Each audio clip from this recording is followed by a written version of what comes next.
I come here today with a message. As president, I have a responsibility to act with urgency and resolve when our nation faces clear and present dangers. And that's what climate change is about. It is literally, not figuratively, a clear and present danger. The health of our citizens and our communities is literally at stake. The UN's leading international climate scientists call the latest climate report nothing less than, quote, code red for humanity. Let me say it again. Code red for humanity. It's not a group of political officials, elected officials. These are the scientists. We see it here in America, in red states and blue states. Extreme weather events costing $145 billion. $145 billion in damages just last year. More powerful and destructive hurricanes and tornadoes. I've flown over the vast majority of them out west and down in Louisiana, all across America. It's amazing to see. Ravaging 100-year-old droughts occurring every few years instead of every 100 years. Wildfires out west that have burned and destroyed more than 5 million acres, everything in its path. That is more land than the entire state of New Jersey, from New York down to the tip of Delaware. It's amazing. 5 million acres. Our national security is at stake as well. Extreme weather is already damaging our military installations here in the States, and our economy is at risk. So we have to act. Extreme weather disrupts supply chains, causing delays and shortages for consumers and businesses. Climate change is literally an existential threat to our nation and to the world. So my message today is this.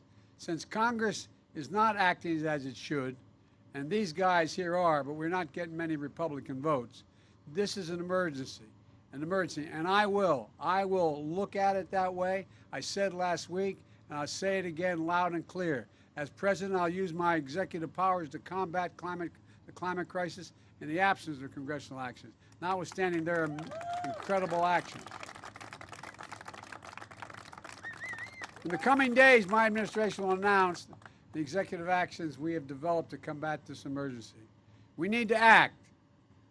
Just take a look around. Right now, 100 million Americans are under heat alert. 100 million Americans. 90 communities across America set records for high temperatures just this year, including here in New England as we speak. And by the way, records have been set in the Arctic and the Antarctic, temperatures that are just unbelievable, melting the permafrost. It's astounding the damage that's being done. And this crisis impacts every aspect of our everyday life. That's why today I'm making the largest investment ever, $2.3 billion, to help communities across the country build infrastructure that's designed to withstand the full range of disasters we've been seeing up to today. Extreme heat, drought, flooding, hurricanes, tornadoes. Right now, there are millions of people suffering from extreme heat at home. So my team is also working with the states to deploy $385 million right now.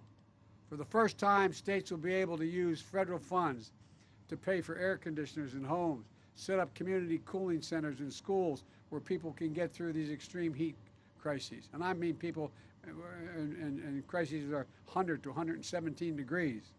An infrastructure law that your members of Congress have delivered includes $3.1 billion to weatherize homes and make them more energy efficient, which will lower energy costs while keeping America cool in the summer and warm in the winter and not using too much energy. And my Department of Labor, led by a guy named Marty Walsh, he talks funny, he's a hell of a guy. But all kidding aside, Marty was a great mayor, and I know he knows how to get a job done. And he's doing two things for me. First of all, as Secretary of Labor, he's developing the first ever workplace standards for extreme heat, saying under these conditions that hit this, you cannot do the following. You cannot ask people to do certain things. Second, he's sending folks out from the Labor Department to make sure we hold workplaces and to those standards that are being set. They've already completed over 500 heat-related inspections of workplaces across 43 states. At the end of the day, it's going to save lives. Now, let me tell you why we're here at Brayton Point. 5 years ago, this towering power plant that once stood with cooling towers 500 feet high closed down. A coal plant at Brayton Point was the largest of its kind in New England. 1,500 megawatts of power, enough to power 1 in 5 Massachusetts homes and businesses. For over 50 years, this plant supported this region's economy through the electricity they supplied, the good jobs they provided, and the local taxes they paid. But the plant, like many others around the country, had another legacy, one of toxins, smog, greenhouse gas emissions, the kind of pollution that contributed to the climate emergency we now face today. Gina McCarthy, a former regulator in Massachusetts, was telling me on the way up how folks used to get a rag out and wipe the gunk off of their car's windshields in the morning just to be able to drive. Not very much unlike where I grew up in a place called Claymont, Delaware, which has more oil refineries than Houston, Texas had in its region just across the line in Pennsylvania. And all the prevailing winds were our way. I just lived up the road. In an apartment complex when we moved to Delaware, and just up the road to a little school I went to, Holy Rosary Grade School. And because it was a 4-lane highway that was accessible, my mother drove us, and rather than us be able to walk. And guess what? The first frost, you know what was happening? You had to put on your windshield wipers to get literally the oil slick off the window. That's why I and so damn many other people I grew up have cancer, and why for the longest time, Delaware had the highest cancer rate in the nation. But that's the past. And we're going to build a different future.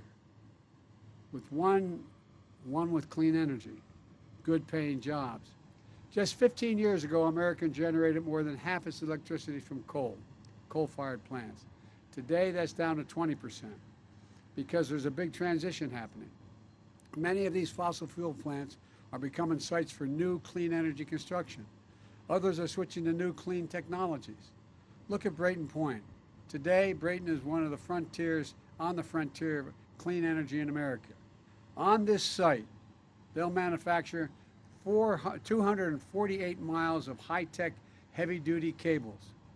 Those specialized subsea cables are necessary to tie offshore wind farms to the existing grid.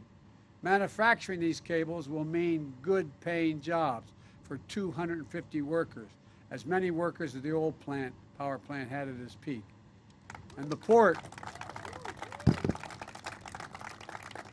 here, 34 feet deep, was used to carry coal into the power plant. Now, we're going to use that same port to carry components for wind power into the sea.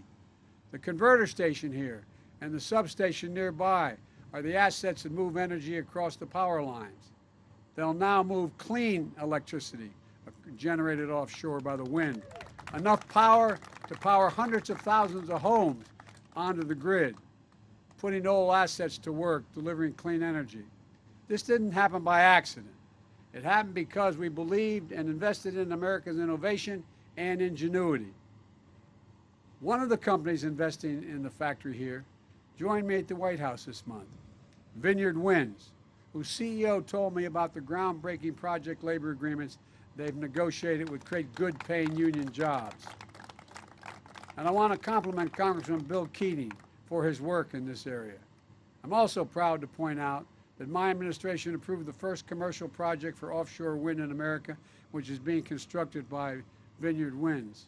Folks, elsewhere in the country, we are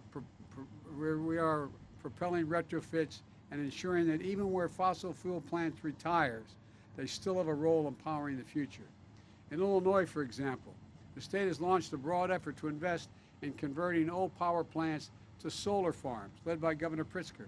In California, the IBEW members have helped turn a former oil plant into the world's largest battery storage facility, the world's largest facility. In Wyoming, innovators are chosen a retiring plant as the next site for the next generation nuclear plant. And my administration is a partner in that progress, driving federal resources and funding to the communities that have powered this country for generations. And that's why they need to be taken care of as well. I want to thank Cecil Roberts, a friend and president of United Mine Workers of America, and so many other labor leaders who worked with on these initiatives. Since I took office, we've invested more than $4 billion in federal funding, the 25 hardest hit coal communities in the country. from West Virginia to Kentucky to Wyoming to New Mexico. Through the infrastructure law, we're investing in clean hydrogen, nuclear, and carbon capture with the largest grid investment in American history. We've secured $16 billion to clean up abandoned mines and wells, protecting thousands of communities from toxins and waste, particularly methane. And we're going to seal leaking methane pollution, an incredibly powerful greenhouse gas that's 40 times more dangerous to the environment than carbon dioxide. And folks, with American leadership back on climate, I was able to bring more world leaders together. Than we got 100 nations together to agree that the major conference in Glasgow, England, Scotland, to change the emissions policies we have. We've made real progress, but there's an enormous task ahead. We have to keep retaining and recruiting building trades and union electricians for jobs in wind, solar, hydrogen, and nuclear, creating even more and better jobs. We have to revitalize communities, especially those fence-line communities that are smothered by the legacy of pollution. We have to outcompete China and in the world and make these technologies here in the United States, not have to import them. Folks, when I think about climate change, and I've been saying this for 3 years, I think jobs. Climate change, I think jobs. Almost 100 wind turbines going up off the coast of Massachusetts and Rhode Island, with ground broken and work underway. Jobs manufacturing 2,500 ton steel foundations that anchor these offshore wind farms to the sea floor. Jobs manufacturing a Jones Act vessel in Texas to service these offshore wind farms. We're going to make sure that the ocean is open for the clean energy of our future, and everything we can do, give a green light to wind power on the Atlantic coast where my predecessors' actions only created confusion. And today, we began the process to develop wind power in the Gulf of Mexico as well for the first time.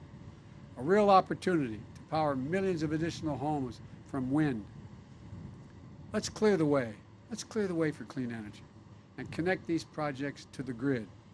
I've directed my administration to clear every federal hurdle and streamline federal permitting that brings these clean energy projects online right now and right away. And some of you have already come up and talked to me about that. And while so many governors and mayors have been strong partners in this fight to tackle climate change, we need all governors and mayors. We need public utility commissioners and state agency heads. We need electric utilities and developers to stand up and be part of the solution. Don't be a roadblock. You all have a duty right now to our economy, to our competitiveness in the world, to the young people in this nation, and to future generations. That sounds like hyperbole, but it's not. It's real. To act boldly on climate. And so does Congress, which, notwithstanding the leadership of the men and women that are here today, has failed in its duty. Not a single Republican in Congress stepped up to support my climate plan. Not one. So let me be clear. Climate change is an emergency. And in the coming weeks, I'm going to use the power I have as president to turn these words into formal, official government actions through the appropriate proclamations, executive orders, and regulatory power that a president possesses.